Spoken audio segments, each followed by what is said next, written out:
Bonjour. Dans cet exercice, on veut essentiellement résumer l'information concernant trois variables. Donc, pour le premier exercice, ce qu'on voudrait, c'est rassembler les deux variables qualitatives sous la forme de tableaux croisés. Donc, dans un premier temps, les effectifs, les proportions générales, les proportions du total colonne, c'est-à-dire ici la probabilité du sexe sachant la scolarité, et finalement, le total des proportions lignes, ou en fait la probabilité de la scolarité sachant le sexe. Donc, on revient ici pour les données. Pour le premier tableau, donc, je choisis un espace où le tableau va apparaître. Insertion. Tableau croisé dynamique. Et on choisit les variables. Okay. On peut glisser donc le sexe sur ligne et colonne avec scolarité. On reprend une des deux variables, n'importe laquelle, et on la glisse dans valeur.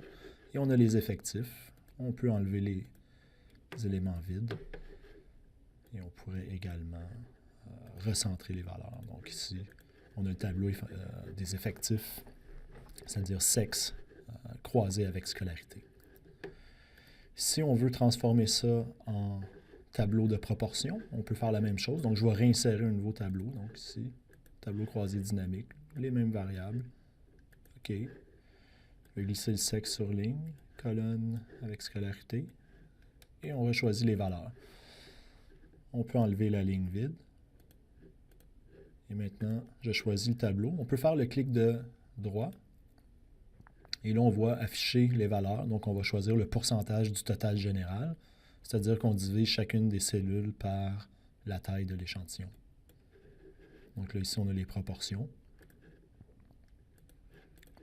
Donc là, ici, ça nous donne le tableau des pourcentages. On peut faire un troisième tableau qui nous donnerait maintenant la proportion des sexes sachant la scolarité, ou donc la probabilité du sexe sachant la scolarité. Donc, insertion, tableau croisé. On choisit les variables, OK. Le sexe sur la ligne, scolarité, colonne, et on reglisse une des deux variables dans colonne. On peut enlever la ligne vide.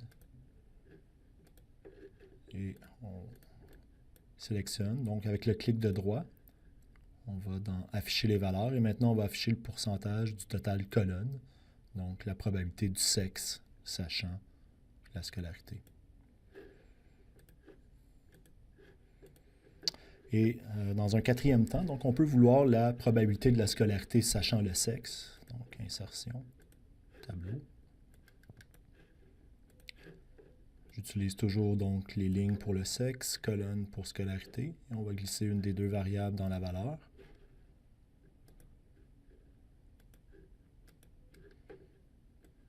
Donc, on choisit le tableau. Avec le clic de droit, on va aller sur « Afficher les valeurs » et maintenant le pourcentage de la ligne.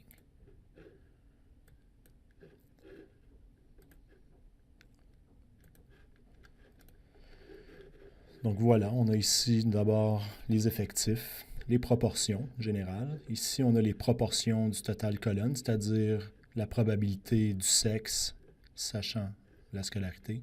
Et finalement, la probabilité de la scolarité sachant le sexe. On peut évidemment modifier là, les entêtes. Comme ça. Pour utiliser ces valeurs-là dans des calculs, donc je recommande fortement de détacher le tableau. Donc ce qu'on peut faire, c'est sélectionner les valeurs, copier. On choisit une cellule et avec le clic de droit, on fait apparaître le menu collage spécial et on choisit valeurs et format des nombres. Et donc là, c'est beaucoup plus facile de référencer à ces cellules-là pour les calculs. Donc ça complète l'exercice. On a les 4 tableaux croisés qu'on voulait effectuer à partir de ces données-là. Donc, bonne fin de journée.